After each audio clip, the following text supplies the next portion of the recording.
안녕하세요. 저는 오늘 여러분들과 함께 효과적인 부모-자녀 소통법에 대해서 알아볼 민법 입양 부모 교육 위촉 강사 마루아동 가족 상담소 소장 박순천이라고 합니다. 반갑습니다. 네. 자, 가장 가까운 사이지만 많은 상체기를 내는 관계는 어떤 관계인지 혹시 생각하시는 관계가 있습니까? 가족이요. 가족. 아주 빨리 대답이 나오네. 그죠? 네, 맞아요. 가족은 서로가 잘 알고 있다고 생각을 하고 또 마음만 먹으면 언제든지 대화할 수 있다라고 생각하는 것들 때문에 굉장히 많은 앙금도 남기고 또 착각을 하죠. 난 널 잘 알아. 너는 이럴 거야. 라고 하는 어떤 그런, 너무 성급한 그런 오해들을 가지게 되고 그러면서 이해받지 못한다고 여겨지는 마음들 때문에 아주 억울한 또 서운한 마음을 갖게 되는 게 그런 가족인데, 근데 이게 부모 자녀 간에도 사실은 이런 오해들 때문에 굉장히 많은 갈등을 경험을 하게 되고 거기에서 공감받지 못한다라고 하는 것들 때문에 정말 많은 숙제라고 여겨지는 시간들을 우리는 가지게 되는 게 가족이라고 볼 수 있습니다. 어떠세요? 부모님들 여기 이렇게 참석을 하셨는데 궁금해요. 우리 자녀들하고 많은 대화를 하시는지, 대화를 한다면 정말 대화다운 대화를 하고 계시는지 한번 알아봐야 될 것 같아요. 그죠? 자, 오늘 제가 여러분들하고 이렇게 시간을 하게 됐습니다. 아이들을 잘 키우고 싶은 마음은 아마 모든 부모들의 마음일 거라고 저는 생각을 합니다. 그래서 이렇게 아이를 잘 키우고 싶은데 종종 왜 이렇게 내 뜻대로 안 되지? 그죠? 예. 아이를 키우는 게 정말 어려워. 부모라고 하는 사람들이 다 이럴까 싶을 정도로 어떻게 하면 아이를 잘 키울 수 있을지에 대해서는 잘 알지 못해서 정말 많은 어려움을 느끼고 또 힘들어 하시는 게 아마 부모님들의 입장이라고 저는 생각을 합니다. 그래서 오늘은 여러분들하고 어떻게 하면 자녀를 좀 더 잘 키울 수 있을지 그 방법을 알아보고자 오늘 저와 이렇게 자리를 함께 해주신 분들이 계신데요. 재혼 이후에 민법상 자녀를 입양하신 재혼 세상님 여기 참석을 하셨습니다. 반갑습니다. 재혼을 통해서 자녀를 입양하신 여러분들이 어떻게 하면 입양 자녀들하고 좋은 관계를 맺을 수 있을지 거기에 대해서 오늘 교육을 통해서 아주 많은 걸 우리는 배워갈 거예요. 그것을 통해서 하나하나 정말 차근차근 알아가는 시간을 갖도록 하겠습니다.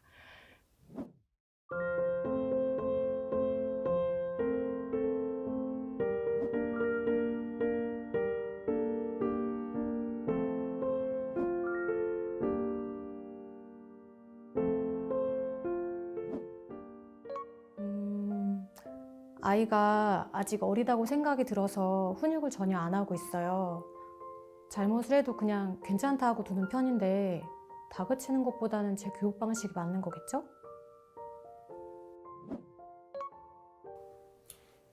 아이가 사춘기가 오려고 하는지 대화가 점점 어려워지기 시작해서 요즘 고민이 좀 되네요. 저랑 남편은 좀 긍정적인 성격이에요. 그래서 저희 아이도 좀 긍정적인 사고를 하는 아이로 자라기를 바라고 있거든요.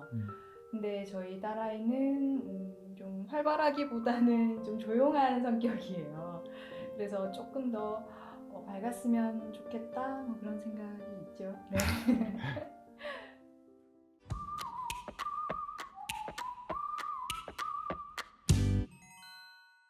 어떠세요? 여러분은 자녀와 대화를 잘 하고 있고 또 대화다운 대화를 하고 있다고 여기시나요?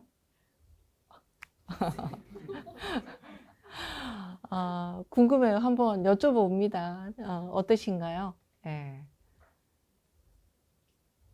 그냥 애들만의 언어가 있잖아요. 네, 그 네. 눈높이를 맞추기가 사실은 쉽지가 않아요. 네, 그래서 네. 어떻게든 이해를 해보려고 하는데 아무래도 이 뭐 세대 간의 장벽이라기보다 공감할 수 없는 것들이 너무 많아요. 그렇죠. 네, 그래서 그 아이들이 세계를 한번 보고 싶은 그런 궁금증만 이렇게 갖고 있고 그거를 실체는 알아내지 못해서 그냥 어, 지나치는 경우들이 많죠. 엄마한테 노출하지 않네요, 그죠? 네, 그래요. 또 어떠신가요?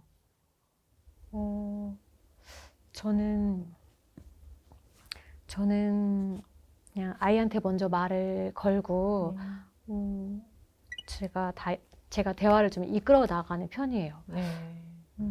좀 듣는 게 부족한가? 이런 생각이 좀 들 때가 있어요. 아, 네, 말은 그러네요. 많이 시켜보긴 하는데, 네. 자, 본인은 어떠세요? 아, 저는 나름대로 노력을 한다고 하는데 네. 제 성격이 워낙 무뚝뚝하다 보니까 애 엄마한테 많이 맡깁니다. 아, 엄마한테, 네. 엄마가 다 해야 되는 네. 상황이네요. 그죠? 예.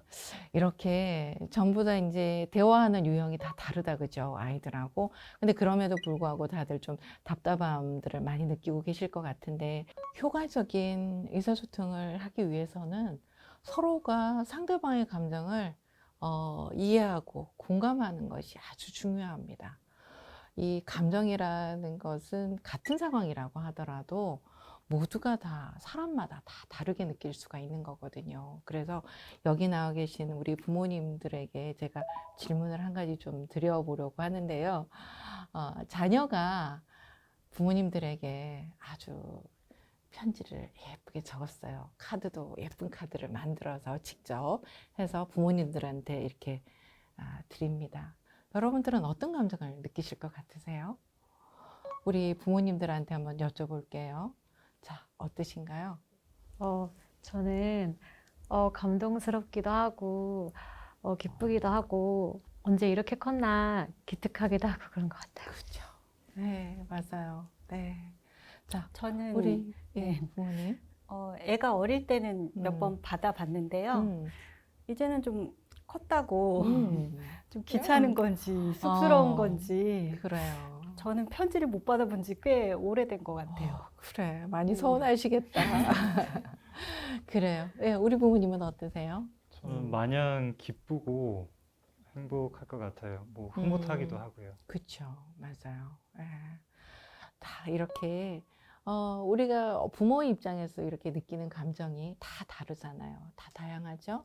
그러면은 우리 아이들도 이렇게 부모님에게 드릴 편지를 쓰고 카드를 만들고 하면서 느끼는 아이들의 감정도 다 다르겠죠. 그렇기 때문에 우리 부모님들은 아이들이 어떠한 감정을 드러낸다고 하더라도 그 감정에 대해서 함부로 이렇게 단정을 지어버리거나 그 감정에 대해서 탓하거나 하는 것은 하지 않아야 된다라고 봅니다. 그래서 그 감정이 아주 긍정적인 감정을 보일 수도 있겠죠. 그런데 또 부정적인 감정을 드러낼 수도 있단 말이에요. 그런 감정들을 우리는 부모 입장이기 때문에 다 수용을 해줘야 된다라고 하는.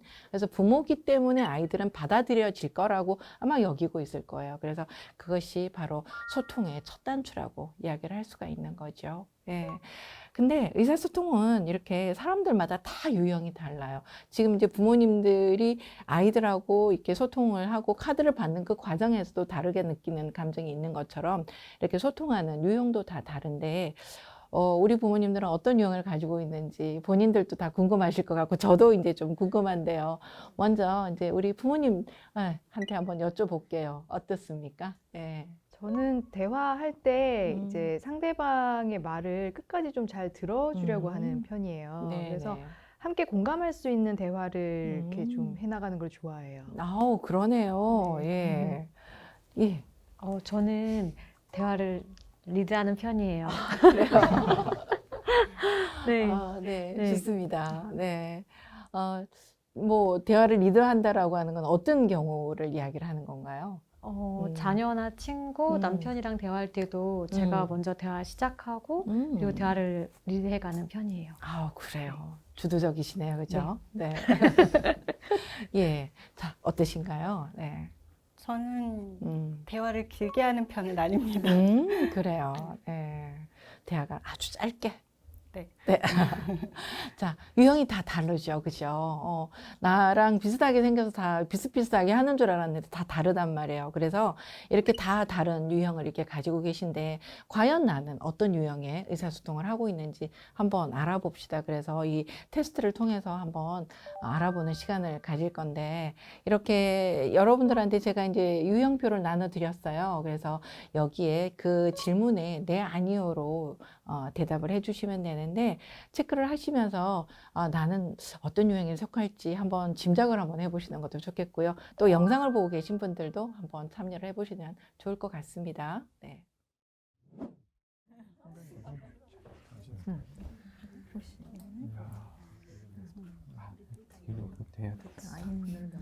이거는 내 생각에는 얘. 우리 둘 다 얘인 것 같아. 명랑직을 바뀌어 노력하는 형이다. 형이다. 좀 그래 봐라. 제발 좀 그래 봐라.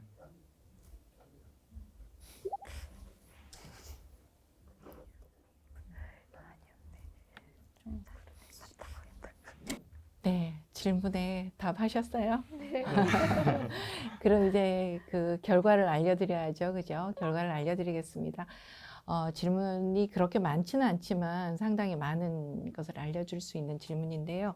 1번 질문에 네로 답을 한 경우가 많으면 개수가 1번에 주로 가 있다 이러면은 축소 전환형이라고 하는 유형입니다. 이 축소 전환형이라고 하는 이 유형이 보이는 특징은 아이가 부정적인 감정을 보일 때 부모가 이게 불편한 거예요. 그래서 빨리 긍정적인 감정으로 전환시켜 주려고 부모가 노력을 하는 거예요. 그래서 아이가 이런 방식의 부모가 하는 이런 상황들에 익숙하게 아이가 자라잖아요. 그러면 아이들은 자신이 느끼고 있는 이 감정을 믿을 수가 없는 거예요. 내 감정이 이게 뭐지? 자신의 감정을 믿을 수가 없어서 자신이 뭘 원하고 있는지 알 수가 없어요. 그래서 아이들은 끊임없이 이런 상황이 되면 눈치를 보는 거예요. 내가 이 감정을 느껴도 되는 건지 몰라서 눈치를 보게 되고, 그러면서 자신감이 아주 낮은 아이로 성장을 하게 되죠. 예. 그래서 자녀가 느끼는 이런 부정적인 감정이라도 우리 부모들은 그게 나쁜 감정이라고 생각을 하고, 그런 생각할 필요 없어 이렇게 하면서 잘라내려고 하는 것보다는 있는 그대로 충분히 느낄 수 있도록 표현하고 하는 것에 대해서 자르지 마시고 있는 그대로 수용해 주시는 그런 것이 필요하고요. 두 번째, 문항의 2번 질문에 네로 대답한 개수가 많잖아요. 이거는 억압형이라고 하는 유형입니다. 이 억압형 유형은 아이가 이제 감정을 표현하잖아요. 감정을 표현하는데 부정적인 감정을 표현을 할 때 이것 자체를 말 그대로 억압하는 거죠. 표현하지 못하도록. 그래서 부모가 엄격하게 이를 통제하고, 그리고 막 심하게 꾸짖는 거예요. 꾸짖어가지고 꾸짖는 정도로만 괜찮은데 또 여기다 벌까지 주는 거죠. 그렇게 되면 아이들은 자신이 이 부정적인 감정을 가지고 있는 거는 굉장히 나쁜 거라고 생각을 하게 되는 거죠. 그러면서 이 감정이 마음속에 이렇게 쌓아가는 거예요. 누적이 되고 내면에 이렇게 딱 쌓여가고, 이렇게 되는 것이 너무 당연한 상태로 이렇게 가다 보니까 이 아이가 자기는 자라면서 나는 부정적인 감정을 느낄 때마다 항상 이거 잘못된 거라고 말 들었잖아요. 그러다 보니까 나는 나 자신을 나쁜 아이라고 믿는 거예요. 나는 나쁜 생각을 하는 사람이라고. 그래서 자신의 감정을 조절하지 못하고, 그래서 친구들 사이에서 좀 다툼이 자주 일어나요. 아이들은 이런 상태가 되고, 우리 아이 집중 못해요 하는데 사실 이런 아이들이 집중을 잘 못하는 상황이 되죠. 그래서 아이의 감정을 억압하려고 하시지 마시고, 부정적인 감정도 있는 그대로 표현을 할 수 있도록 좀 수용을 해주시는, 그래서 그런 것들 표현한 기회를 갖는 아이들이 건강한 아이가 되거든요. 그리고 세 번째 질문에 이제 내가 많아요. 세 번째 질문에 네, 그렇습니다 라고 대답한 경우가 많다면, 이런 부모들은 방임형이라고 이야기를 할 수가 있습니다. 방임형. 말 그대로 있는 그대로 막 다 허용을 해주는 거예요. 있는 그대로. 그러다 보니까 아이는 자신의 감정이나 행동, 모든 것이 다 허용이 된다라고 여겨져서 마음대로 해도 된다라고 생각을 하는 거예요. 아무렇게나 행동해도 되고. 예, 그런 상황이 되다 보니까 아이가 자신이 해서는 안 되는 말 그대로 행동이나 어떤 감정들을 있는 상황이라고 하더라도 마음대로 다 분출을 시켜버리니까 조절이 전혀 안 되는 거죠. 이게 조절하는 방법을 못 배우는 거예요. 그래서 친구들이 이런 아이들은 별로 좋아하지 않잖아요. 예, 그러다 보니까 또래 관계에서 굉장히 많이 외로움을 느끼기도 하고 관계 형성을 하는데 되게 심각한 상황이 됩니다. 그래서 감정은 아이의 감정을 수용을 해줘야죠. 그죠? 제가 말씀드린 대로 부정적인 감정을 갖거나 긍정적인 감정을 갖거나 감정을 수용을 해주는데 우리가 행동은 이거는 해서는 안 되는 거야 라고 제한을 두는 거 이런 게 필요하고 그렇게 끌어주는 것이 부모의 역할이라고 저는 봅니다. 그리고 네 번째 4번에 내가 많아요. 4번에 내라고 하신 경우가 많으면 여러분들은 감정 코칭형의 부모다라고 이야기를 할 수가 있겠죠. 근데 이런 부모에게는 저희가 그러죠. 아우, 아이의 감정을 소중하게 다뤄주시네요 라고 이렇게 이야기를 합니다. 이 감정 코칭형의 이 부모들은 아이들이 자신의 감정에 대해서 스스로 자신의 나 이런 감정 가져도 괜찮은 거구나. 자신의 감정을 신뢰하는 거예요. 이렇게 되는 이유는 뭐냐면 부모들이 아이가 어떠한 감정을 가지더라도 수용을 해주니까. 그런데 이 감정을 수용을 해주되 좀 전에 이야기를 했던 것처럼 앞에 그 방해명에서 이야기를 했던 해서는 안 되는 행동에 대해서는 분명하게 경계를 딱 지어주는 거예요. 그러면은 아이가 이 잘못된 행동을 보이고 부정적인 감정을 보일 때 이 행동에 대해서 엄마 아빠가 이 부분에 대해서 이야기를 딱 해주면은 부모들이 벌써 이제 마음, 이게 우리 아이에게 이거 가르쳐 줘야 되는 거구나. 이게 생기는 거잖아요. 그러면은 감정을 조절을 할 수 있는, 그것을 배울 수 있는 아주 좋은 기회니까. 그러고 나서 아이하고, 네가 이런 감정을 가졌구나. 그래. 그렇다면 이 문제 우리 어떻게 한번 해볼지 한번 찾아보자. 이러면서 방법을 찾아가는 거라서 이 감정 코치를 한다라고 하는 거는 아이가 앞으로 대인관계를 하는 거에 있어서 굉장히 유용한 방법이고 이렇게 아이들이 감정을 잘 조절하는 걸 배우면 어떻게 되겠어요? 또래 관계가 별로 어렵지 않은 거죠. 또래 관계가 아주 유능하게 잘 처리할 수가 있고 그러면서 굉장히 중요한 겁니다. 앞으로 살아가는 인생에서 문제 해결을 할 수 있는 능력을 아주 크게 향상시킬 수 있다라고 하는 점에 있어서는 굉장히 좋은 방법이라고 이야기를 하겠죠. 자, 어떠세요? 이렇게 결과를 봤어요. 여러분들 결과를 봤는데 여러분들이 나 그런 사람이야 라고 생각을 했던 거하고 같은 결과가 나왔는지 아니면 정반대 아니면 좀 비슷하다 이렇게 나왔나요? 어떻습니까? 예, 어떠세요? 예. 제가 평소에 말이 없는 것은 사실인데 네. 그 억압형이라는 유형이 나와서 진짜 많이 당황스럽고요. 네. 좀 민망하기도 하고 그렇습니다. 그렇죠. 네. 이게 뭐 내 유형을 알게 된 것까진 괜찮은데 또 당황스럽고 민망하다고 하시잖아요. 근데 이거 얼마나 다행입니까? 그쵸? 내가 이때까지 해왔던 거 내가 알았다면 안 했을 거예요. 그죠? 몰랐기 때문에 이렇게 해왔던 거고 이 잘못된 의사소통을 해왔던 건데 이런 과정을 통해서 여러분들이 하나하나 고쳐나갈 수 있는 기회라고 생각을 하신다면 이게 정말 소중한 기회라고 할 수가 있겠죠. 자, 우리 그 부모님들한테 사전에 이미 공지를 했습니다. 이제 여러분들 대기실에 계실 때 이 대화하고 하시는 거 촬영한다라고 말씀드렸잖아요. 대기실 상황을 한번 보도록 하겠습니다.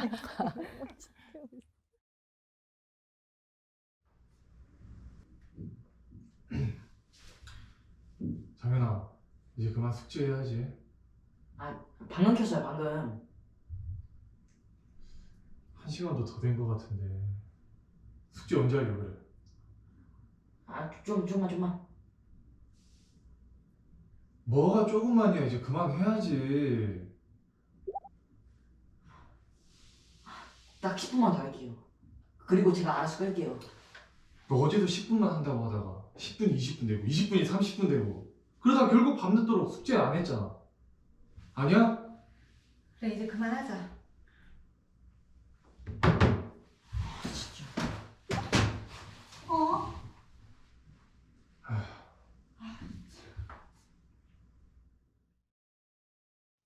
네, 사춘기 자녀를 두신 부모님과 자녀의 영상을 이렇게 함께 봤습니다. 네, 영상 속에 부모님과 자녀의 의사소통 방식이 어떻게 보이던가요?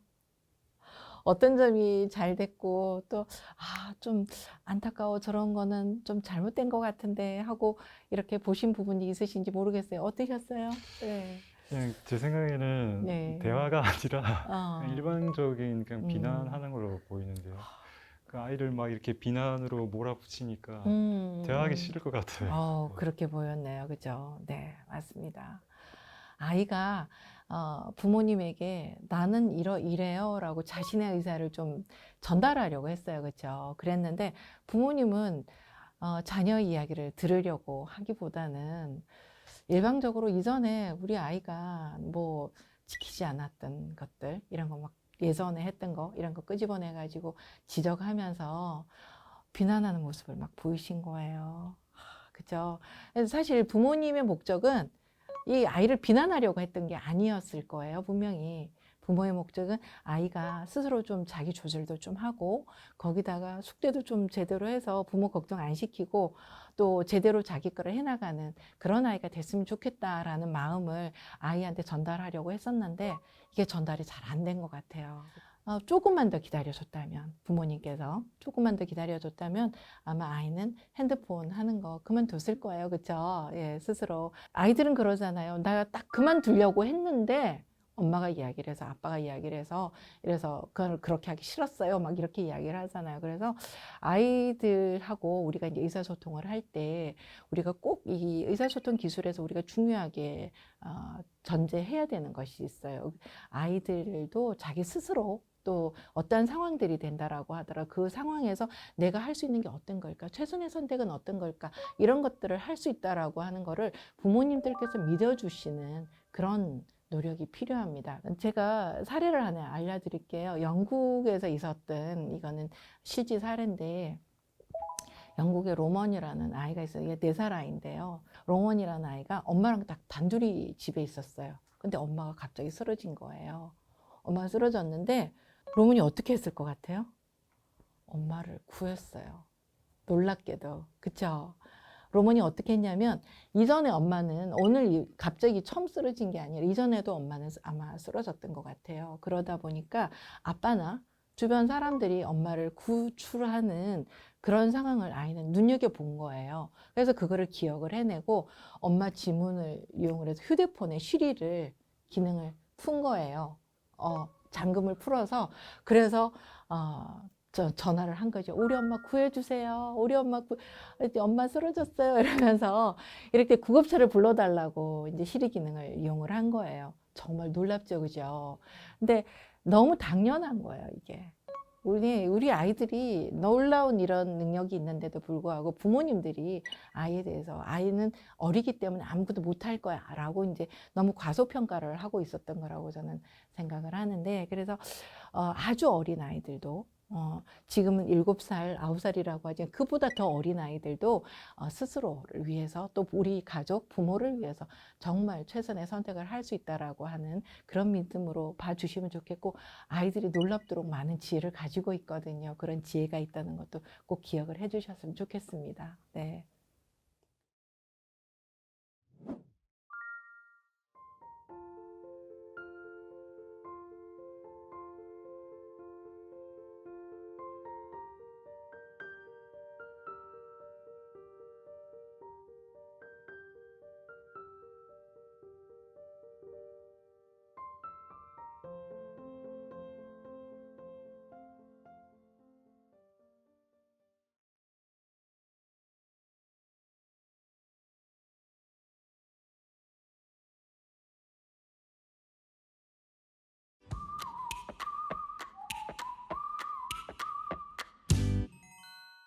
네, 이번에는 의사소통에 대해서 한번 자세하게 한번 배워봅시다, 우리. 의사소통의 기본은 무엇이라고 생각을 하시는지? 듣기 아닐까요? 듣기. 맞죠? 예, 듣는 거. 근데 잘 듣는 거. 예, 이걸 저희들은 경청이라고 이야기를 합니다. 이게 말을 하는 것도 굉장히 중요하잖아요. 어떻게 말을 할 건가. 이게 말을 하는 거 굉장히 중요한데, 내가 상대방이 하는 이야기를 잘 듣는 거는 정말 더 중요한 거예요. 잘 듣는 거. 그래서 여러분들이 어떠한 듣는 태도를 가지고 계신지 제가 궁금하단 말이에요. 듣는 태도를 알아보기 위해서 제가 이렇게 이제 달팽이를 좀 데려왔어요. 좀 도와줘! 이렇게 해가지고 달팽이 데려왔는데 실습을 한번 해보도록 하겠습니다.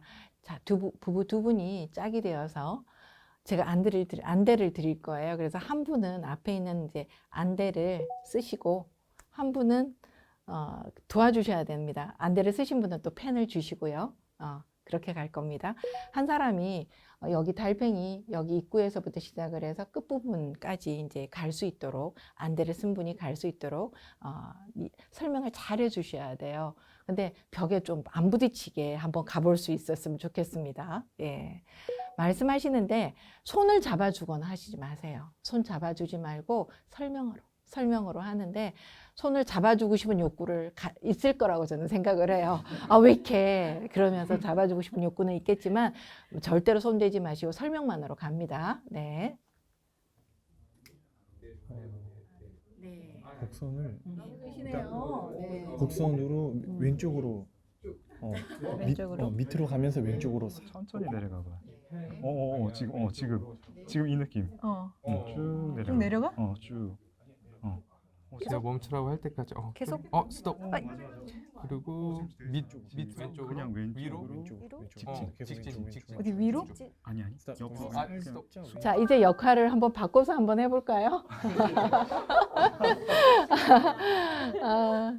자, 안대 바꿔서 쓰시고, 예. A점은 이제 잡아주시는데, 예, 손 잡아주지 마세요. 예. 예. 한번 해보실게요. 예.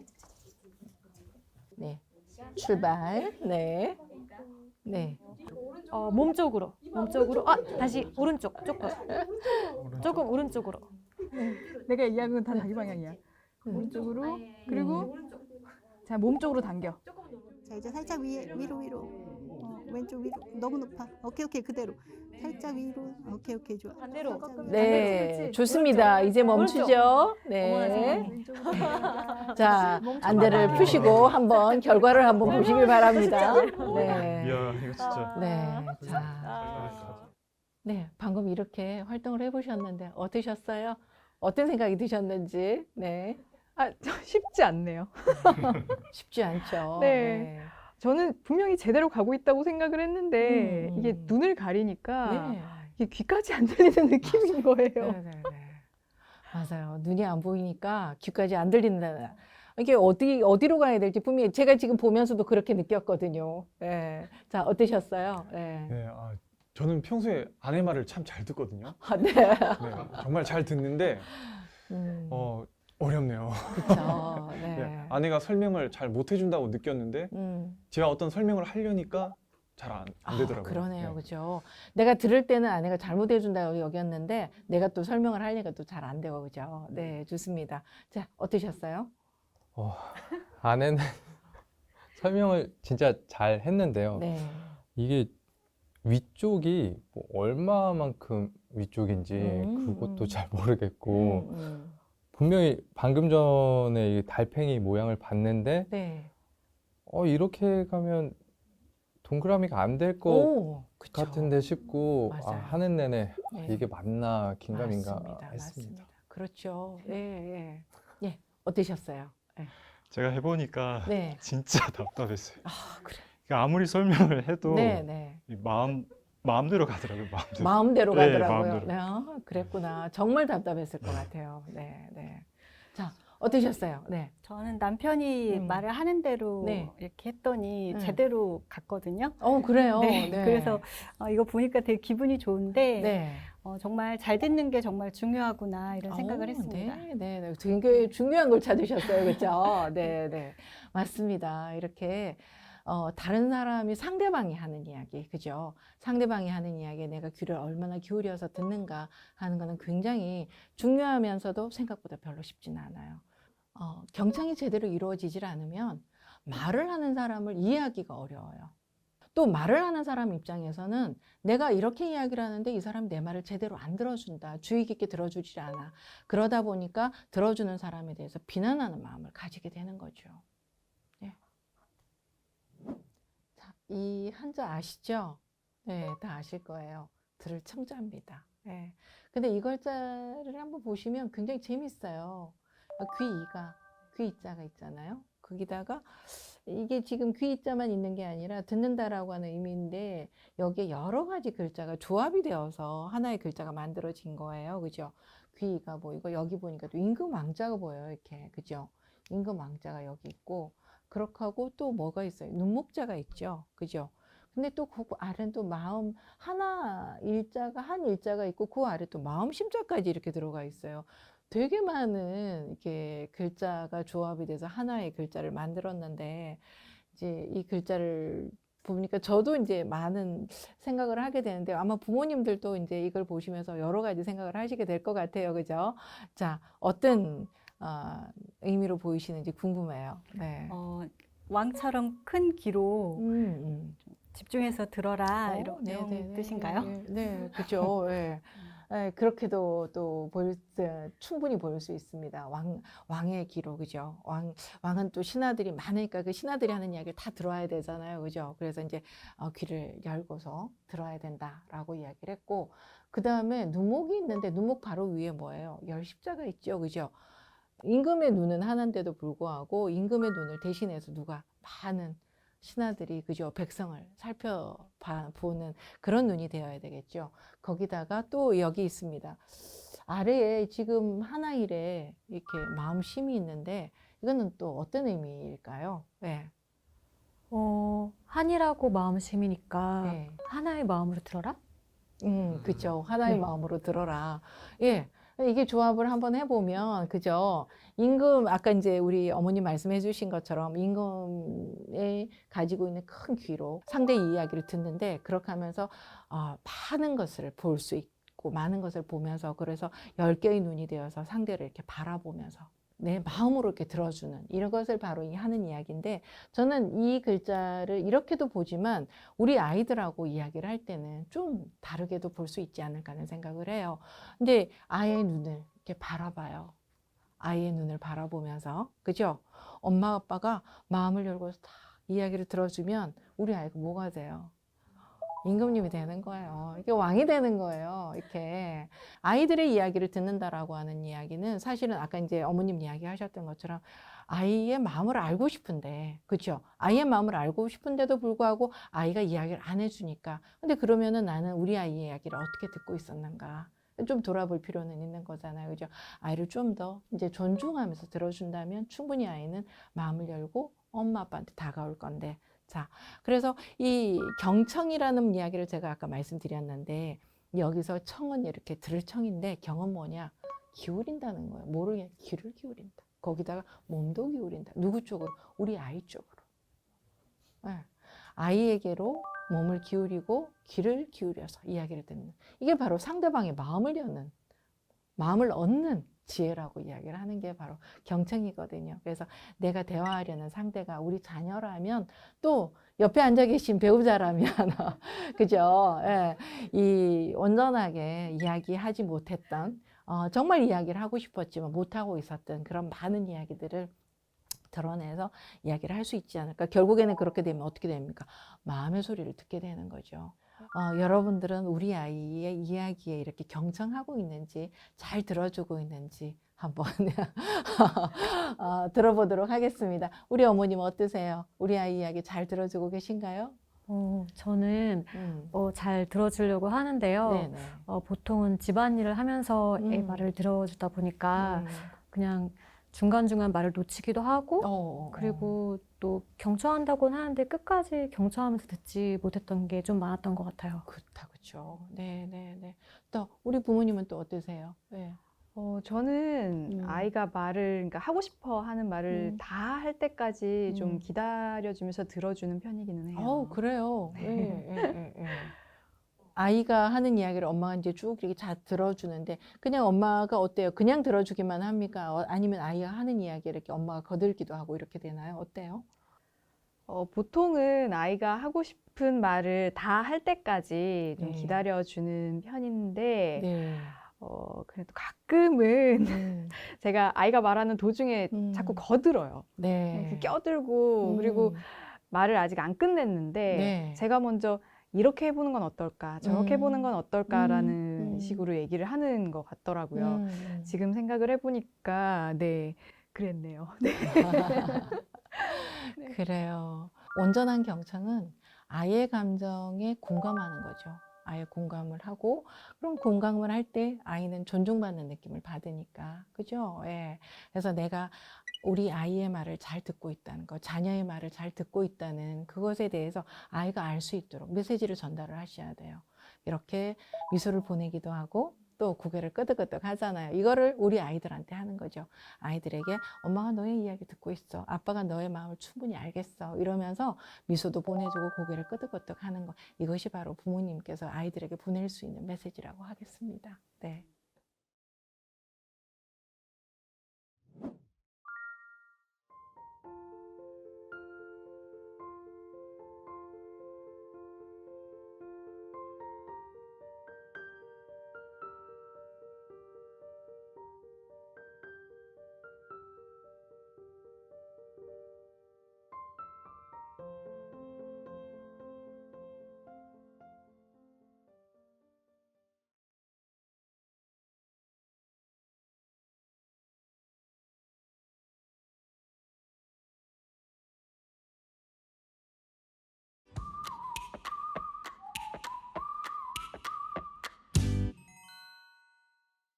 네, 일상에서 우리는 다양한 감정들을 느낄 수 있습니다. 이거는 아이들도 마찬가지겠죠? 예.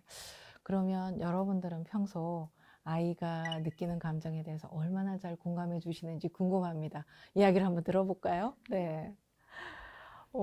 저희 애가 뭐 혼자 네. 놀 때나 아니면 저희랑 같이 시간을 보낼 때 너무 즐겁고 이게 기분이 좋아서 막 이렇게 웃으면은 저희 애가 또 웃는 소리가 너무 귀엽거든요. 네. 그러면 그 소리가 너무 듣기가 좋고 저희도 행복해지죠. 네. 그렇죠. 맞아요. 우리 부부님의 말처럼 아이가 행복해하는 걸 보면 이게 즐거운 감정이잖아요. 이제 기쁨이나 행복한 감정, 또 신나는 감정, 이런 거는 우리가 얼마든지 수용해 줄 수 있어요. 이걸 긍정적인 감정이라고 하는데, 이런 감정은 얼마든지 수용이 되는데, 종종 이렇게 부모님들은 이렇게 긍정적인 감정을 받아주는데 아이가 불안해하거나 또 짜증을 내거나 또 아이들도 우울해질 수 있잖아요. 우울해하기도 하고 또 분노 감정을 드러내기도 하는데, 이런 감정을 드러낼 때도 우리 부모님들은 잘 받아주시는지, 그거에 대해 공감도 잘 하시는지 궁금해요. 이제 아까 아버님께서 고개를 절레절레 하셨는데 한번 말씀 한번 들어볼게요. 저도 생각나는 일이 하나 있는데요. 네네. 하루는 아이가 학교에서 무슨 일이 있었는지 집에 와서 인사도 안 하고 방문을 쾅 닫고 들어가더라고요. 그래서 뭐 무슨 일이 있었냐 물어봤는데 대답도 안 하고 그 아이의 그런 부정적인 감정을 마주하니까 막 저도 막 화가 나더라고요. 맞아요. 예. 맞아요. 뭐 집에 와서 아빠한테 인사도 안 하고 막 저런 행동을 해도 되나 뭐 그런 그렇지. 생각도 들고 맞아요. 맞아요. 아이가 막 나 무시하나 뭐 그런 생각도 들고 막 감정이 막 올라오더라고요. 예. 아이가 문을 꽝 이렇게 하고 닫고 들어가니까 아버님께서 너무 당황스럽고, 그죠? 예. 아빠를 무시하나 이런 마음도 들기도 하고 굉장히 많이 놀라셨을 것 같아요. 그죠? 맞아요. 예. 맞습니다. 그래서 아이가 이런 부정적인 감정을 이렇게 드러낼 때는 부모님께서 조금 기다려 주시면 됩니다. 조금 기다려 주시고, 그래서 아이가 감정을 적절한 감정으로 표현할 수 있을 때까지 기다려 주시면, 그럴 때는 아이가 이야기를 하게 돼요. 그래서 이런 부정적인 감정들은 이게 사라지는 것이 아니라 아까 제가 말씀드렸던 것처럼 차곡차곡 이렇게 쌓여가거든요. 이게 내면에 이렇게 쌓여 있는 건데, 이러다가 이것이 아이가 문을 꽝 하고 닫고 들어간 건 하나의 표출된 방식이잖아요. 그죠? 이렇게 표출된 방식으로 폭발을 하게 되는데, 이 폭발에 대해서 우리 부모님들이 이거 뭐지? 그렇게 하고 이렇게 의아하게 느끼는 이런 감정, 내가 이렇게 느끼는 이런 감정, 우리 아이도 충분히 이렇게 감정을 느낄 수 있다라고 하는 그것에 대해서만 인정이 되면 이 감정이 잘못된 거는 아니잖아요. 많은 사람들이 자신의 감정이 분명히 있음에도 불구하고 제가 사람들이 어떤 감정을 느끼세요? 이렇게 물어보면 그 감정을 제대로 표현하지 못하는 사람들이 있는데, 아이들이 오히려 이렇게 표현하는 것에 대해서 그거는 잘못된 거라고 규정을 하기보다 그것에 대해서 온전히 있는 그대로 좋은 것도 또 부정적으로 표현하는 것도 전부 다 수용하고 공감을 해주시는 거예요. 그렇다면 어떻게 하는 것이 아이의 감정에 공감하는 걸까?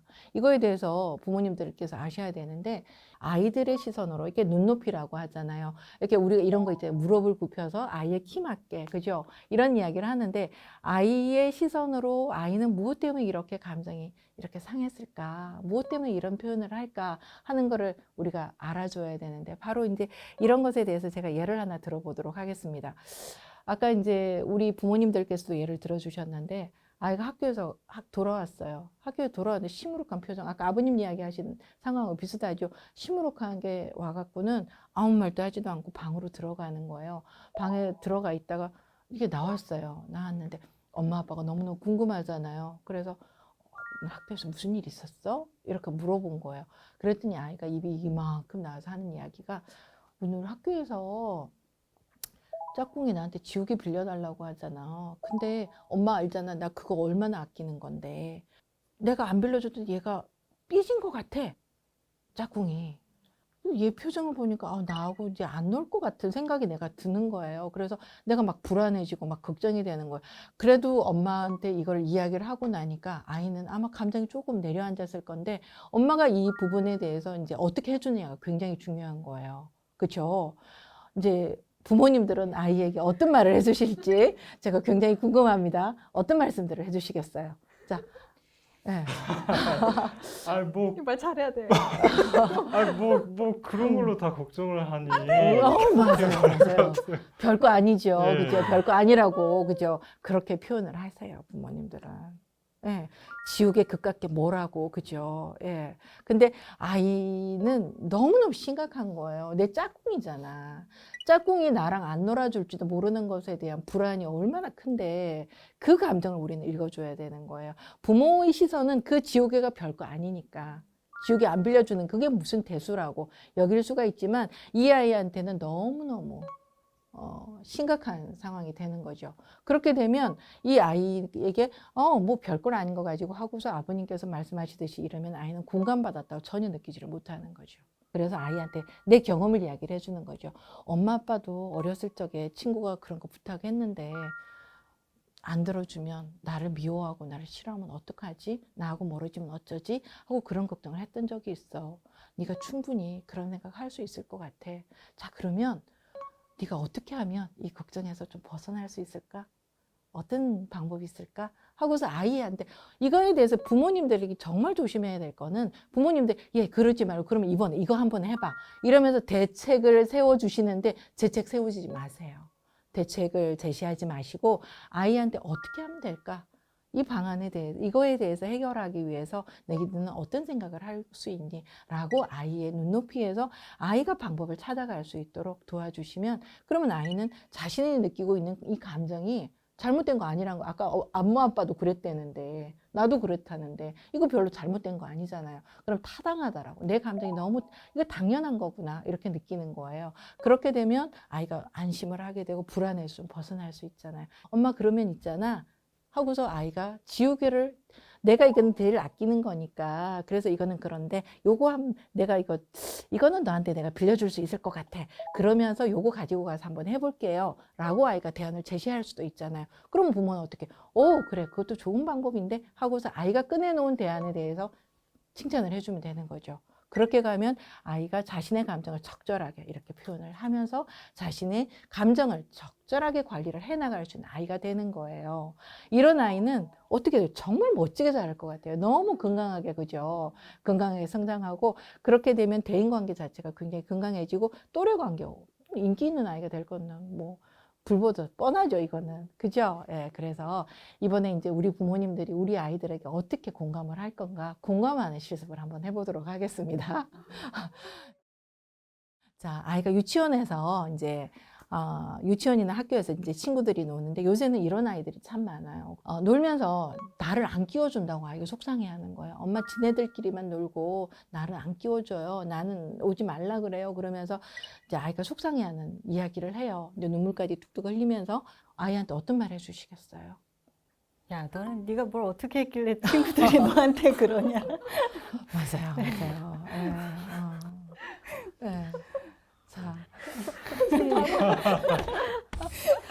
맞아요. 아버님은 어떻게 하시겠어요? 일단은 그냥 제 생각을 얘기하기보다 이제 아이의 말에 공감하는 말을 할 것 같아요. 네네. 그런 일이 있었구나. 친구들이 놀 때 너를 끼워주지 않아서 많이 속상했겠다. 이렇게 하면 될까요? 그쵸. 네. 일단은 아이는 아빠가 자기 마음을 알아줬다라고 하는 것 때문에 일단은 마음이 많이 편안해졌을 거예요. 내가 친구들이 나를 끼워주지 않는다라고 하는 것 때문에 굉장히 속상했을 건데 아빠가 내 마음을 알아줬어 이렇게 되는 거죠. 아이는 이 아까 이제 어머님께서 하신 이야기 내 아이가 도대체 뭘 잘못했지? 이 생각부터 하는 거예요. 대부분의 부모님들이 그 생각을 합니다. 네가 유치원에서 친구들한테 뭘 어쨌길래 학교에서 친구들한테 네가 어쨌길래 이러면서 반응을 하기가 쉬워요. 그런데 이렇게 아이가 뭘 어떻게 했는가 보다 지금 현재 내가 힘들다라고 하는 이야기를 하는 거에 대해서 부모님들은 내 편이잖아요. 내 편이라고 여겨지는 사람들한테 아이가 이야기를 하는데 그거에 대해서 그 마음을 알아주려고 하지를 않고 또 도대체 네가 뭐 했는데 하면서 아이를 비난하려고 하면 아이는 전혀 위로받는 마음이 되지를 못하는 거예요. 아이는 위로받고 싶은데. 그래서 이렇게 아이들이 느끼는 감정이 굉장히 다양하고 어떠한 감정이든 다 느낄 수 있잖아요. 그죠? 그래서 이런 다양한 감정에 대해서 수용을 해주신다라고 하는 거는 아까 말씀들 하셨어요. 별로 쉬운 거는 아니에요. 별로 쉬운 거는 아니지만 그렇지만 꼭 그렇게 해야지 아이가 아까 우리 들을 청자 여기에서 봤던 것처럼 아이가 마음을 열고 그 다음에 엄마 있잖아. 내가 친구들한테 이래서 그래서 그랬나 봐 하면서 자기 이야기를 그때서 이제 진짜 이야기가 나오거든요. 자, 아버님, 아이가 이렇게 부정적인 감정을 드러내는 상황들을 이제 종종 경험하시는데 아버님께서는 지금 저하고 이야기를 이렇게 하시면서 저한테 정말 이런 걸 한번 물어봐야 되겠다 하는 부분들이 있을 것 같아요. 어떠세요?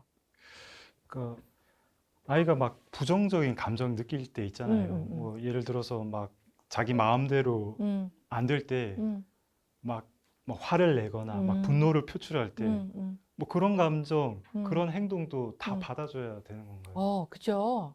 이게 뭐 공감을 하라고 하니까 그냥 받아줘야 된다는 건 알고 아이 이야기 들어줘라, 눈높이에서 해줘라 하니까 해줘야 된다는 거는 느끼는데 사실은 감정은 받아주는 건 맞아요.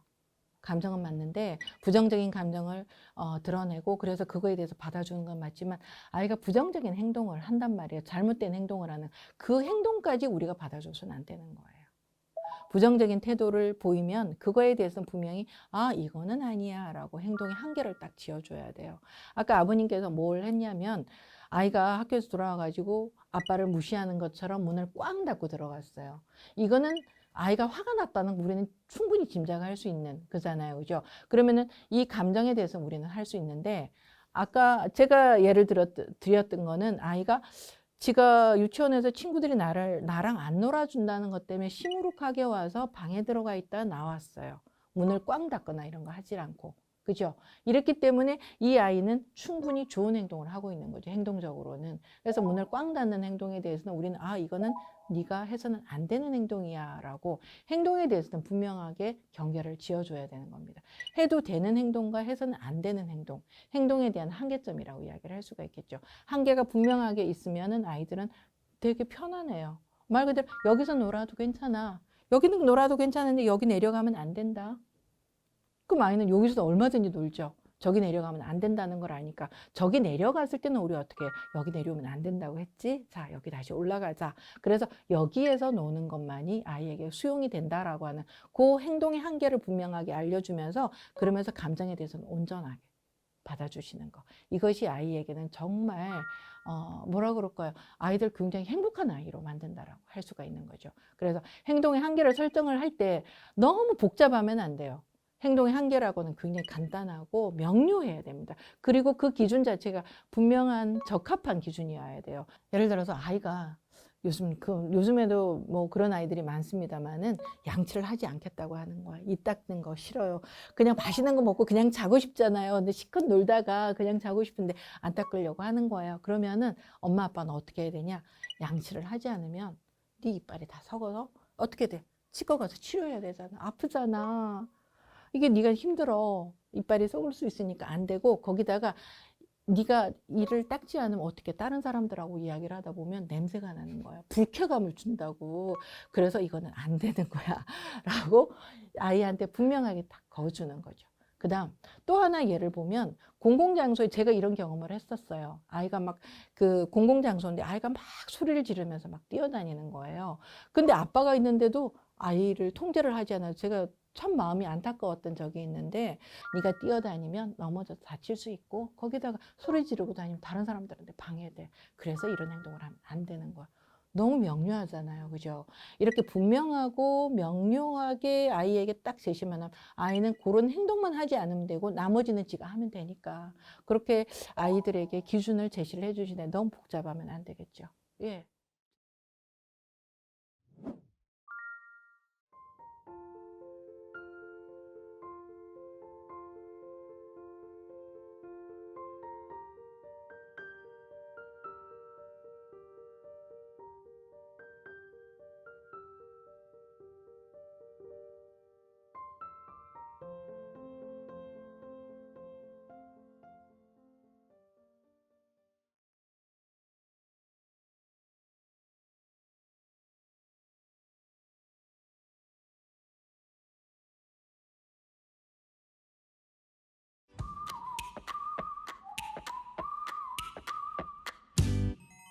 선생님, 저 질문 하나만 하고 싶은데요. 네. 네.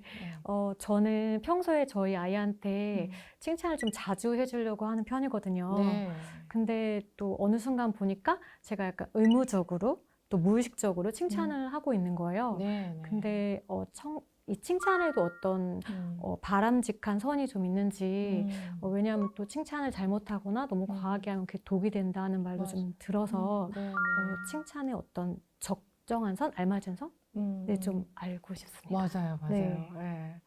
예. 이 칭찬은 이제 어머니 말씀대로 나도 모르게 무의식적으로 또 아이에게 이게 좋을 거라는 이야기를 워낙 또 많이 들었잖아요. 네. 그죠? 그러다 보니까 칭찬을 하게 되는데, 칭찬을 할 때도 몇 가지 지켜야 되는 기준이 있어요. 좀 전에 이제 바람직한 기준이 있는가라는 어떤 이야기를 하셨는데 기준이 있어요. 먼저 아이를 이제 누군가하고 비교하는 칭찬은 안 하셔야 돼요. 비교하는 칭찬을 하는 거는 아이들에게 엄청나게 부담을 주는 위험한 칭찬이라고 이야기를 할 수가 있겠죠. 그래서 분명히 부모 입장에서는 아이를 누구랑 걔하고 걔 있잖아 이러면서 이야기를 할 때 내 아이에게 더 잘하라고, 그죠? 더 자극을 받아서 더 잘하라고 동기부여하는 칭찬이라고 생각을 하실 수가 있겠지만 이게 아이들에게는 상처가 될 수 있어요. 상처가 되고 동기부여보다는 말 그대로 경쟁의식만 가지게 되는 거예요. 그래서 비교하는 칭찬은 안 하셔야 되는데 정말 중요한 게 뭐냐면 형제관계에서 이걸 이야기를 하게 되는 경우가 종종 있거든요. 누나는 어떤데, 형은 어떤데, 동생 이렇게 이야기를 하는 그런 형제 간의 어떤 그 비교하는 칭찬을 이렇게 하는 건 정말 지양을 하셔야 되는 거예요. 아이들이 이제 형제들에 대한 이야기를 듣게 되면 그 이야기를 들은 아이는 어떻게 되냐? 부모의 관심을 받고 싶어서 이 아이는 어떤 행동을 하게 되고 이렇게 되는 거잖아요. 그런데 네가 이렇게 형처럼 아니면 누구처럼 이렇게 동생처럼 이렇게 하지 않으면 엄마는 너 사랑하지 않을 거야 라는 메시지가 되는 거예요. 아버님께서는 어떤지 모르겠어요. 예. 저는 종종 칭찬할 때 네네.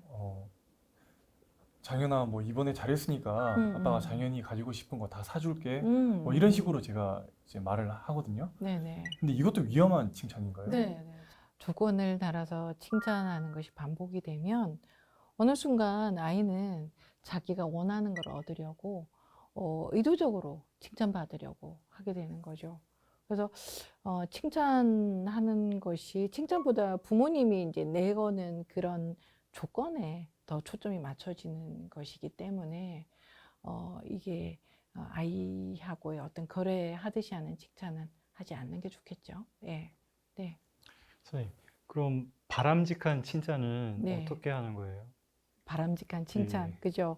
이거는 아이의 개별성을 인정해주는 그런 칭찬이라고 하겠습니다. 이제 아이의 태도나 아이의 성취를 아이가 이룬 것을 토대로 하는 칭찬이 이제 바람직한 칭찬이라고 이야기를 할 수가 있는데요. 그래서 그 칭찬을 할 때는 즉각적이어야 돼요.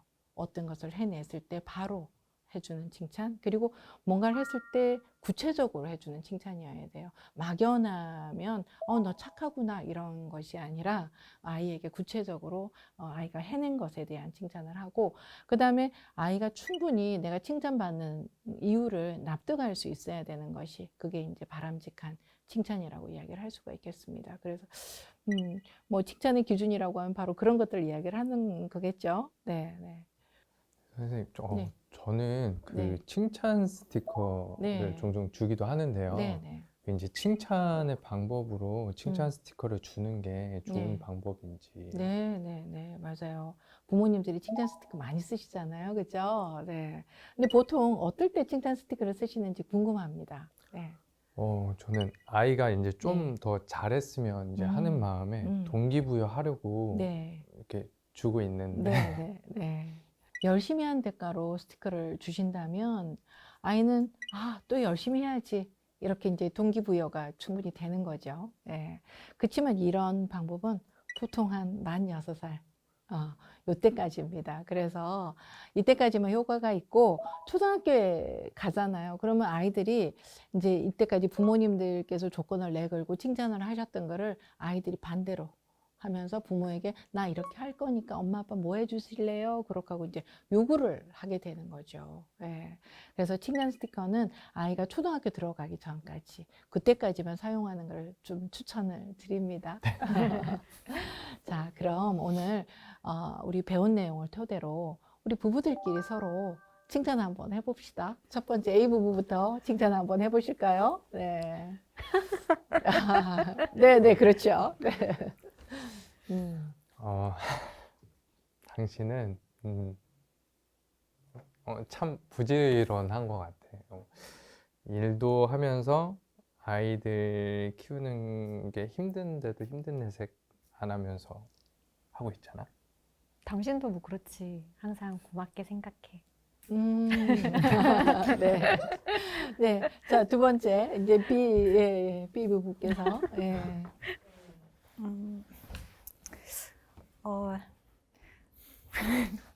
무슨 말이 필요할까요? 이렇게 멋진 사람이 제 남편이어서 너무 좋아요. 나도 이렇게 예쁜 아내를 둬서 참 좋아요. 네. 좋습니다. 자, 우리 부부님은. 예. 오늘도 아침에 날 일찍 깨워주고 영양제 챙겨줘서 고마워. 어제 회사 퇴근하고 집에 왔는데 빨래 다 해놨더라. 고마워. 네. 이렇게 서로 칭찬해 보셨는데 어떠셨어요? 네, 어떠셨어요? 네, 네. 저는 네. 저희 수고를 알아줘서 고맙긴 한데 앞으로도 계속 힘든 내색 않고 열심히 노력해야 될 것 같은 압박감과 부담감에 어머나. 살짝 부담감이 느껴졌네요. 네. 네, 네, 네. 자, 우리 어떠셨어요? 우리 남편의 외모 말고 어떤 점을 칭찬을 해야 되는지 이게 순간 바로 떠오르지를 않아서 좀 생각할 시간이 필요했어요. 그랬네요. 네. 네, 네, 네. 어떠셨어요? 네, 사실 우리 아내한테 그 음. 외모 말고도 칭찬할 게 많은데 네, 네. 순간 생각이 진짜 안 나더라고요. 그래서 제가 평소에 칭찬을 거의 안 했다는 생각이 많이 들었습니다. 네. 그렇구나. 그런 생각이 들었네요. 네. 네, 어떠셨어요? 네. 아침에 제가 안 깨워도 잘 일어났으면 좋겠고, 저도 아침잠 되게 많거든요. 좀 더 자고 싶고. 그래서, 영양제 정도는 좀 본인 손으로 좀 챙겨 먹었으면 좋겠고, 네, 그런 바람이 있어서, 칭찬을 들었는데도 뭔가 칭찬을 들은 것 같지가 않고, 네, 뭐 좀 그러네요. 네. 그래요. 네. 저도 앞으로 미리 빨래를 해놔야 아내한테 칭찬을 받을 수 있는 건가. 또 우리 아내는 내가 뭔가를 해야만 칭찬을 해주는 건가 이런 생각이 들었습니다. 그래요. 서로 따뜻하게 칭찬을 한 것 같은데, 그죠? 그런데 칭찬을 들은 분들은 이렇게 어깨가 또 으쓱해질 만큼 이렇게 따뜻하고 기분 좋은 칭찬은 아니었던 것 같아요. 우리 부부 간에도 이렇게 칭찬을 하는데 좀 유익한 몇 가지 조건들이 있습니다. 이런 좀 몇 가지 조건은 있는 거는 지금 이제 우리 어머님, 아버님들이 말씀하셨던 것을 내가 뭐 어떤 것을 하도록 유도하는 칭찬, 내가 뭘 해야 되나 하는 느낌을 들게 하는 칭찬 안 해야 되는 거죠. 그 다음에 외모에 대해서 하는 칭찬, 이것도 안 해야 되겠죠.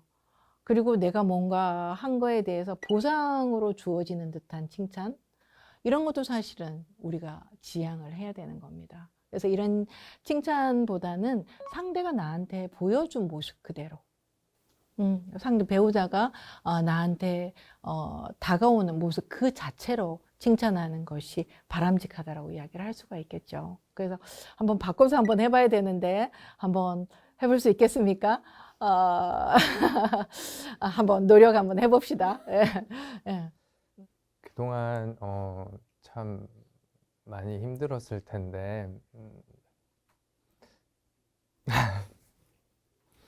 묵묵히 이렇게 그 자리를 지켜줘서 나는 당신을 참 자랑스럽게 생각해. 응원해. 그래요, 그래요. 네. 네. 자, 우리, 예. 좀 떨리네요. 네. 언제나 날 살뜰히 챙겨주고 지혜로운 조언을 아끼지 않는 우리 여보가 있어서 참 든든해. 고마워. 나도. 그래요. 네. 네. 어제 회사에서 내내 집에 가면 빨래부터 해야지 이 생각을 했었는데 이렇게 집에 왔는데 빨래를 이렇게 해 놨어서 난 너무 고마웠어. 그래서 우리가 또 함께 할 수 있는 시간이 생겼었잖아. 그래서 나는 그 시간도 되게 좋았어. 네, 정말 잘하셨어요. 네. 자녀를 칭찬할 때도 이렇게 연습하신 대로, 그죠? 연습하신 부분 잘 기억을 하시고, 그래서 우리 아이들에게도 이렇게 칭찬을 한번 해보신다면은 아이들이 아주 마음이 따뜻함을 느낄 수 있을 것 같습니다. 네.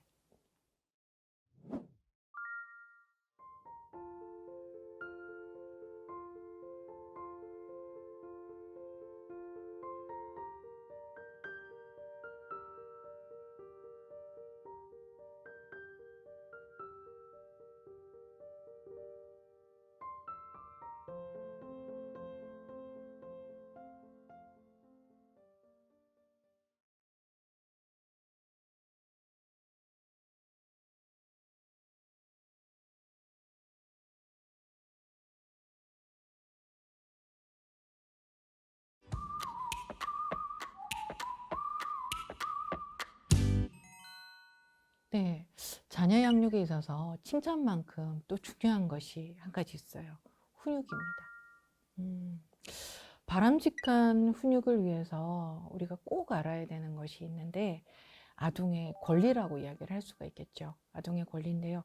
이 아동의 권리를 지키고자 전 세계 193개국이라는 나라가 비준한 유엔 아동 권리 협약이라는 것이 있습니다. 이 193개의 나라가 바로 이제 약속을 해서 아동이라면 마땅히 누려야 할 권리, 이 부분에 대한 것을 분명하게 정의를 하고 있습니다. 그래서 여기에는 아동의 생존권을 비롯해서 아이가 건강하게 성장해야 되는 거, 그리고 발달과 참여에 대한 권리 보장을 위한 내용을 담고 있습니다.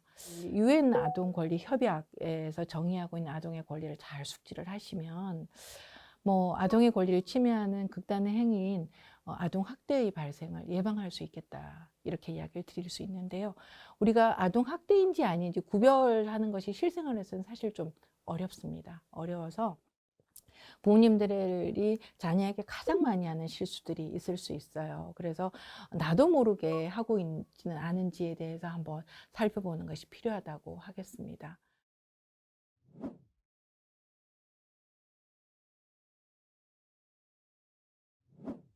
영상에서 보셨던 것처럼 아이들에게 공포 분위기를 조성하거나 또 부부 간의 다툼이 일어나는 그런 상황들이 아이들에게는 되게 큰 가정 폭력 상황이 되거든요. 그래서 이런 가정 폭력에 노출하거나 또 아이에게 지나치게 비현실적인 기대를 하거나 거기다가 아이를 집 밖으로 내쫓거나 그리고 내쫓아서 집 밖에 세워두거나 하는 이런 거 전부 다 아이한테 너무도 큰 마음의 상처가 될 수 있거든요. 그래서 우리나라에서 아동학대가 발생하는 것뿐만 아니라 아동학대 발생하고 관련된 국가적인 통계를 전체적으로 이렇게 살펴보면 우리나라는 좀 낮은 편이라고 할 수가 있어요.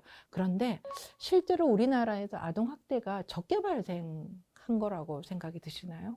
그렇진 않거든요. 네. 신고를 안 한 거. 네, 그래서 우리나라의 아동학대 기준이 현재는 아직까지 다른 나라들보다 그렇게 엄격하지도 않고 거기다가 이 아동학대라고 하는 것에 대해서 감수성이라고 할 수 있는 부분이 아직까지 좀 낮아요. 이걸 신고할까 말까라고 망설이는 태도 이런 것도 작용을 하고요. 그래서 아주 다양한 이유로 인해서 아동학대에 대한 신고율이 아주 저조한 편이라고 이야기를 할 수가 있는 겁니다. 그래서 아동학대는 모든 나라에서 다 발생을 하고 있어요. 다 발생하고 있고 그리고 모든 유형의 가족에서 다 발생하고 있어요. 특히 이제 그 재혼 가정과 입양 가정은 이제 아이의 버릇을 이제 제대로 잡아준다라는 명목 하에 엄격하게 훈육을 하거나 또 이 훈육 상황 자체가 아이에게 다가가는 것이 너무 통제적이라고 여겨지면 학대로 오인받을 수 있는 그런 상황이 충분히 되죠. 그래서 어떻게 아동을 훈육하는 것이 바람직한지 바람직한 훈육법에 대해서 한번 알아보도록 하겠습니다. 지금 그 아이가 15살이라고 이야기를 했어요. 그죠? 우리 부부께서는 아이에게 어떻게 훈육을 하고 계신지 궁금합니다. 요즘에는 이렇게 애를 훈육을 하려고 하면 자꾸 감정 싸움으로 좀 번지는 때가 잦아지는 것 같아요. 그래서 제가 애한테 화를 내지 않으려고 많이 노력을 하고 있는데 그래도 저도 이제 한 번씩 감정이 굉장히 격해지는 순간들이 있다 보니까 올바른 훈육 방법이 뭘까 그런 게 좀 궁금합니다. 그렇죠. 네. 네, 네. 엄마도 사람이잖아요. 감정 네. 격해지죠. 그래서 아이가 바람직한 행동을 할 수 있도록 우리가 훈육이 정말 필요할 때가 있어요. 그런데 이 훈육에 대해서 잘못 생각을 하시고 계시기 때문에 우리는 이 부분을 정확하게 알아야 되는데 훈육은 아이를 혼내는 게 아니거든요. 훈육은 아이를 혼내는 것이 아니라 아이가 바람직한 방향으로 행동하고 성장할 수 있도록 이끌어주는 것이 훈육이라고 이야기를 할 수가 있습니다. 그래서 부모님 중에는 이렇게 이제 아이가 한 행동에 대해서 똑같은 행동이에요. 근데 이전에는 혼나지 않고 그냥 넘어갔던 행동이 이번에는 부모 기분이 별로니까 기분 따라서 격하게 아이를 혼내는 경우가 있거든요. 그래서 이렇게 일관되지 않은 양육은 아이를 정말 혼란스럽게 하는 겁니다. 네. 아이가 그렇겠죠. 엄마가 이전에는 그러지 않았는데 왜 똑같은 행동인데 그때는 말하지 않더니 오늘은 이러지? 라고 아이가 혼란을 겪는데 그래서 아이가 이런 혼란을 겪게 하지 않으려면은 아이를 훈육할 때 가장 중요한 것이 부모가 감정의 평정심을 유지하는 거예요. 아이를 대하는 부모가 감정이 왔다 갔다 하게 되면 결국에는 아이는 그 감정 따라서 문제를 다르게 보게 되는 거잖아요. 그래서 부모가 기분이 안 좋을 때는 또 화가 났을 때는 아이를 혼내는 거 안 해야 돼요. 그렇죠? 그래서 감정 따라서 아이를 훈육하는 것이 아니라 아이가 한 잘못한 행동, 그 행동을 고쳐주고 그 태도를 고칠 수 있도록 이렇게 아이를 존중하면서 하는 훈육이 제대로 된 훈육이라고 이야기를 할 수가 있는 거겠죠.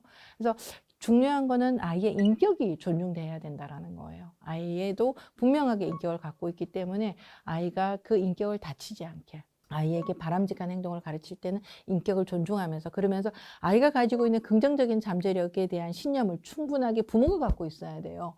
너 이렇게 잘할 수 있잖아 하는 어떤 그런 메시지를 주면서 그러면서 항상 일관되게 부모가 일관성을 유지한다라고 하는 건 굉장히 중요한 부분이에요. 그것이 아이에게 다가갔을 때 아이는 자신의 행동에 대해서 내가 무엇 때문에 그런 행동을 했는지에 대해서 이야기를 할 수도 있고 그러면서 자신이 한 실수에서 그러한 실수를 자신 돌아보면서 그 과정에서 부모님으로부터 이야기를 듣는 훈육 과정에서 자신의 실수를 돌아보고 그 실수를 반복하지 않을 수 있게 되는 상황이 되겠죠. 저 잘 알고는 있는데 네.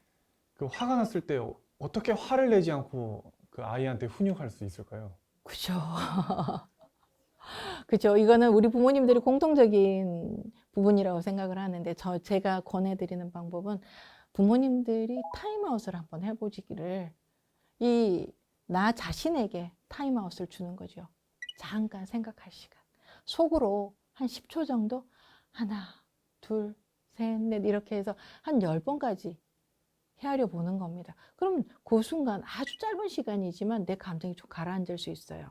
그런데 이렇게도 가라앉지 않으면 부엌으로 달려가세요. 가서 냉장고에 열고 시원한 물 한 잔 따라서 물 마시면서 내가 뭐 때문에 이렇게까지 화가 났지? 한번 돌아보시는 거예요. 자신을 성찰하는 시간을 한번 가져보시기를 저는 강력하게 권해드립니다. 그래서 훈육 방법은 이렇게 아이들을 존중하면서 해야 되는데 아이가 어린아이일 때와 또 청소년기 아이일 때 분명히 훈육 방법은 달라야 돼요. 그죠? 한 어린아이 대하듯이 큰아이를 대하면 아이는 이 방법을 따라오지 않을 거예요. 그래서 훈육하는 방법을 자녀의 연령대대로 한번 구체적으로 한번 배워보도록 합시다. 자, 먼저 영유아기 또 아동기, 청소년기 이렇게 이제 구분을 해서 보는데 우리 지금 부모님들은 여기는 아동기 아이들이고 여기는 이제 청소년기 아이인데 먼저 그렇지만 아이 이전에 키웠던 영유아기 한번 떠올려 보시면서 한번 들으시면 좋을 것 같아요. 자, 영유아는 부모의 관심을 끌기 위해서 반복적으로 부정적인 행동을 하는 경우가 있습니다. 그렇죠? 경험하셨죠? 그래서 그런데 아이가 하는 행동이 위험한 행동이 아니라면 이 부정적인 행동에 대해서 부모님들이 잠시 반응하지 않고 무시하는 것이 아주 효과적인 전략입니다. 예. 그래서 그 행동이 만약에 아이가 하는 어떤 뭘 쥐고서 누군가를 때리려고 하는 이런 행동이라고 하면 누군가 다칠 수 있잖아요. 그럴 때는 바로 제지를 하는데 만 1, 2세 영아의 경우에는 상황을 인지하는 능력이나 자신의 욕구를 통제하는 능력이 높질 않아요. 그죠? 예, 그렇기 때문에 이런 능력이 부족하기 때문에 부모님들께서 아이의 관심을 다른 쪽으로 좀 옮겨주셔야 돼요. 그럼에도 불구하고 아이들이 과도한 활동을 하거나 여러 가지 자극들로 인해서 피곤한 상태이거나 아이가 또 까다로운 기질의 아이가 있어요. 이런 까다로운 아이들이나 피곤한 상태일 때 영유아라도 좀 조용하게 좀 쉴 수 있도록 휴식 시간을 좀 제공하는 것이 필요해요. 그래서 일정 시간 동안 좀 조용하고 좀 자극을 좀 덜 받는 그런 영역에서 혼자만의 시간을 가질 수 있도록 부모님들께서 그런 배려를 해주셔야 되는 거예요. 예. 그래야지 영유아들의 스트레스가 낮아지거든요. 그럼 아이들이 훨씬 더 잘 자라요. 근데 아이들이 간혹 이렇게 동생을 좀 꼬집거나 아니면은 또래 아이들 꼬집는 이런 아이들 많이 보시잖아요. 그죠? 이렇게 보시는데 이런 경우에 부모님들께서는 좀 신속하게 좀 접근을 해 주셔야 돼요. 그런 행동이 일어나지 않도록 공격적인 행동을 하지 않도록 좀 빨리 다가가서 좀 대처를 해 주셔야 되는데 대체로 이 시기에 아이가 이런 행동을 하는 거는 부모님의 관심을 끌려고 하는 행동입니다. 아마 전혀 생각을 못 하셨을 것 같은데요. 부모가 나를 사랑하는지, 부모가 나한테 시선을 주고 있는지, 이런 것에 대해서 아이는 확인을 하려고 하는 작업이고, 또 채워지지 않은 애정의 욕구, 이런 것이라고 보시면 될 것 같아요. 그리고 맞았던 아이가 다치지 않았는지를 한번 살펴보셔야 돼요. 그죠? 그래서 공격적인 행동을 한 아이가, 아이에 대해서 부모님들은 화가 나실 수 있어요. 그죠? 그런데 부모님들께서 이 감정을 최대한 조절을 하셔야 돼요.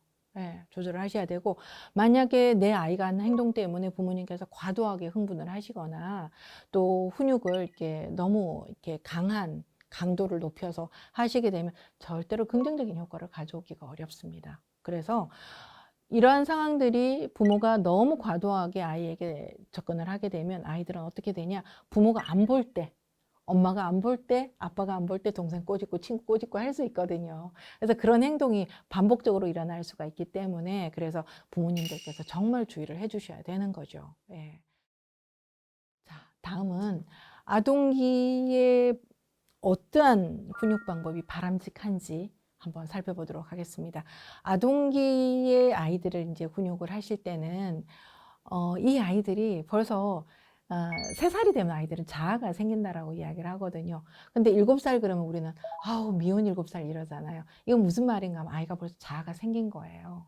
그러다 보니까 자신도 벌써 인격을 갖고 있는 존재라는 걸 자기가 느끼고 있는 거예요. 그러다 보니까 내가 원하는 거에 대해서 엄마가 들어주기를 바라죠. 자, 부모가 일방적으로 아이에게 지시를 하거나 또 부모가 보이는 위협적인 태도, 이렇게 되면 아이는 부모가 자기를 사랑하지 않는다고 여기게 돼서 거부당한다고 여기게 되는 거예요. 그래서 거부감이 들어서 오히려 아빠가 하는 이야기를 안 듣고 싶은 거야. 그래서 부모님들께서는 그럴 때는 이렇게 하시는 게 좋겠죠. 두부야, 이럴 때 엄마도 한번 생각을 해봤는데 이거 엄마랑 너랑 이거 같이 한번 해봤으면 좋겠는데 네 생각은 어때?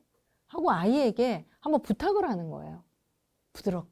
부드럽게 한번 요청을 하면 아이는 자신이 우리 엄마가 나를 인정해준다. 내 생각을 엄마가 알아주네. 이것도 있잖아요. 결국에는 존중받는다는 느낌이 있는 거예요. 무조건 하고 엄마가 끌어가는 게 아니기 때문에 그래서 스스로 행동을 이제 바꿔갈 수 있는 힘을 얻게 되는 거죠.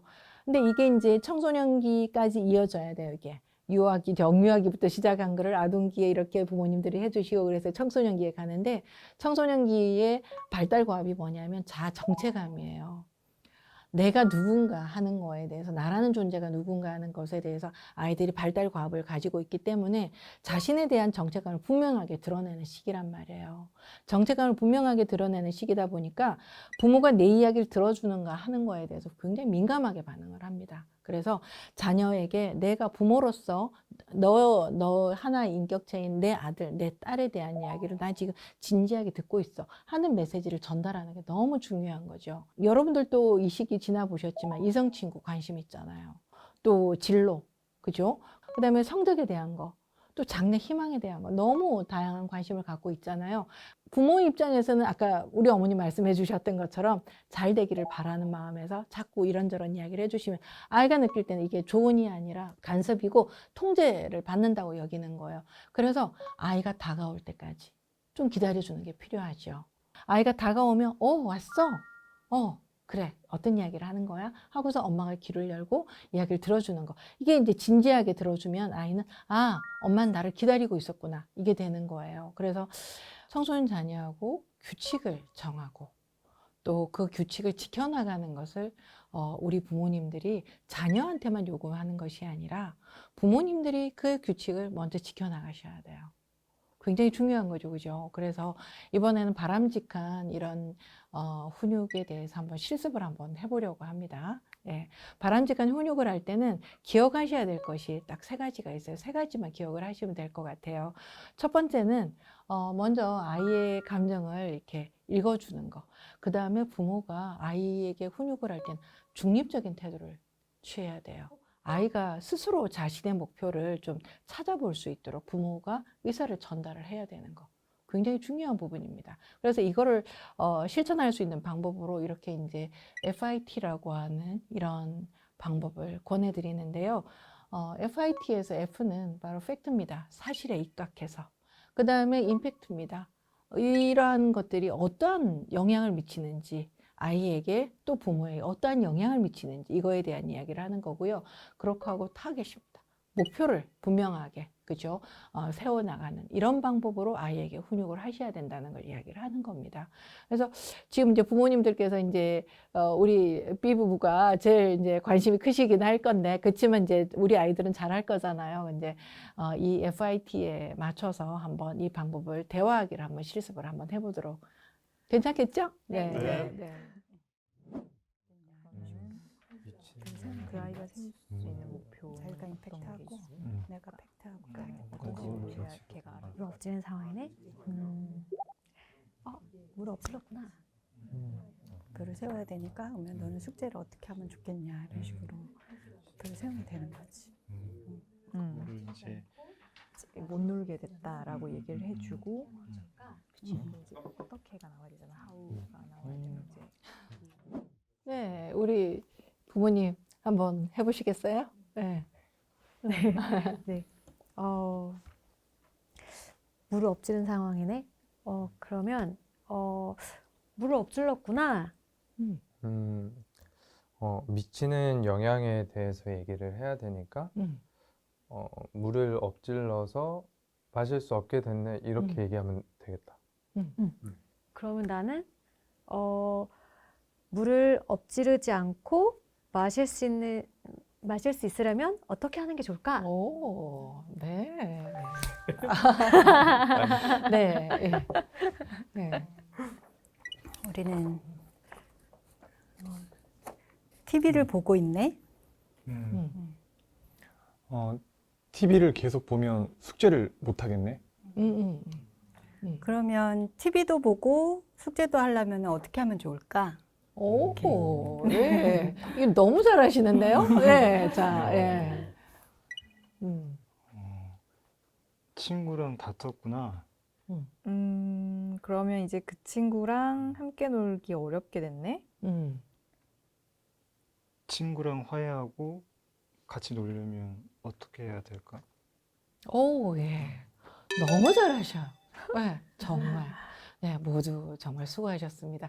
이게 쉽지는 않지만 이게 이제 습관처럼 내가 우리 아이하고 대화할 때 또 부부간에 이렇게 이제 대화할 때 이 방법을 사용을 하면 상당히 대화가 부드럽게, 그죠? 갈 수 있을 것 같아요.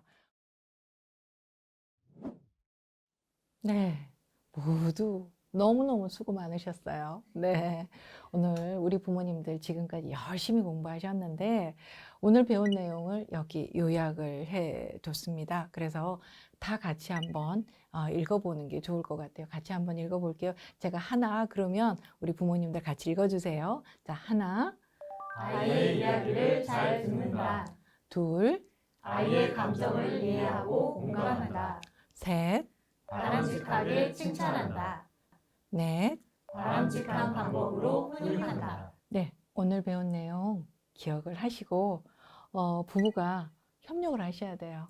우리 아이는 엄마나 아빠 혼자 키우는 게 아니라 우리 부부가 협력을 해야 되잖아요. 그죠? 그래서 협력을 한다면 아이들하고의 관계, 또 부부의 관계 분명 훨씬 수월해질 거라고 저는 생각합니다. 지금까지 민법 입양 부모 교육 위촉 강사 마루아동가족상담소 소장 박순천이었습니다. 오랜 시간 함께 저랑 이렇게 시간을 함께 해주시고 또 시청해 주시고 그래서 너무너무 감사드립니다. 고맙습니다.